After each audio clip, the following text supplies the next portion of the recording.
The studio lights burned hotter than the summer sun, and the air crackled with tension before the cameras even flickered to life. Whoopi Goldberg, the undisputed queen of the view, sat at the center of the panel, flipping through her cue card with the confidence of a seasoned general. Across from her was Karoline Leavitt, a young firebrand from Capitol Hill, her poised demeanor masking a razor-sharp intellect. This wasn't just a talk show, it was a battlefield, and everyone knew it. Joy Behar lobbed the first grenade, her voice dripping with skepticism. Karoline, your administration claims a fight for everyday Americans, but critics say your policies ignore marginalized communities.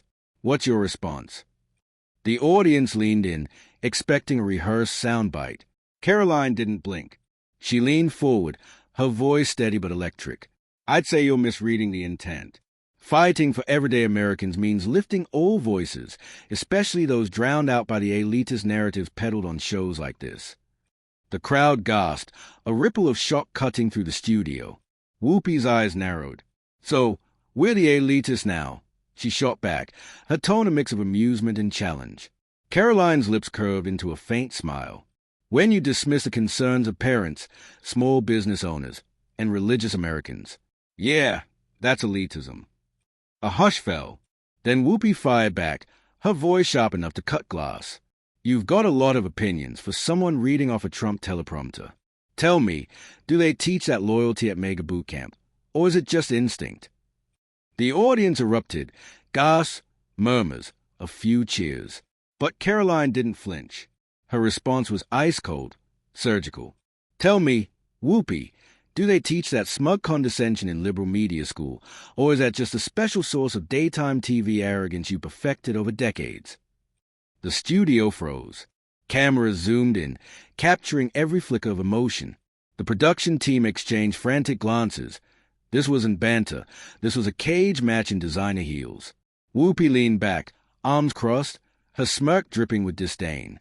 Honey, she drawled, I've been doing this since before you were born.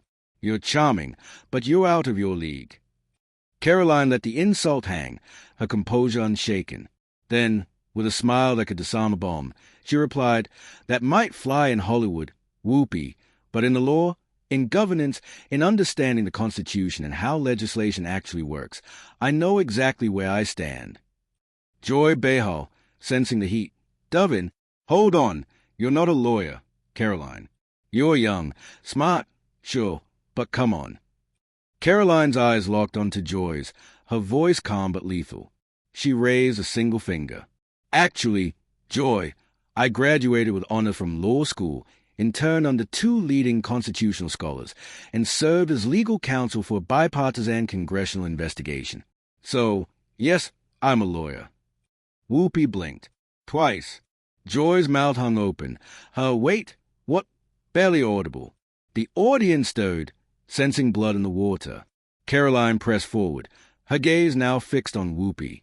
If you want to debate the First Amendment, the 14th, or executive authority in wartime, I'm game. But don't mistake you for ignorance or sharp delivery for lack of substance. A lone clap broke the silence. Then another. Soon, the room erupted, not in thunderous applause, but in the kind earned by a fighter who'd landed a clean hit. Whoopi looked away first. Karoline didn't gloat.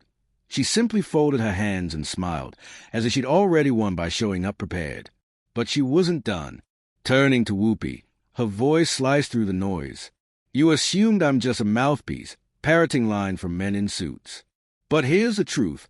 I've written the arguments you criticize. While you were cracking joke about D.C. dysfunction, I was up at 2 a.m. drafting legal memos. I studied Marbury versus Madison while your producers booked guests for hot topics. You performed courtroom drama. I lived it. The crowd murmured, heads turning, eyes wide. This wasn't conservative punditry. It was intellectual warfare. Whoopi's smirk tightened, her posture stiffening. She leaned in, voice booming. Then explain how you justify supporting a president indicted more times than has taken the oath. You call that constitutional loyalty. Karoline didn't flinch. Innocent until proven guilty, she said evenly. That's not a catchphrase. It's a bedrock of American law. I don't support people. I support the Constitution, whether it's popular or not. If you only backdoor protections when your side benefits, that's not justice. That's vengeance. Boom. The room split, half stunned, half electrified. Whoopi rolled her eyes. Spare me the law school lecture. This isn't a courtroom, Karoline. It's a view, not SCOTUS. Karoline's smile was pure steel. Maybe it should be. Gasps rippled through the crowd.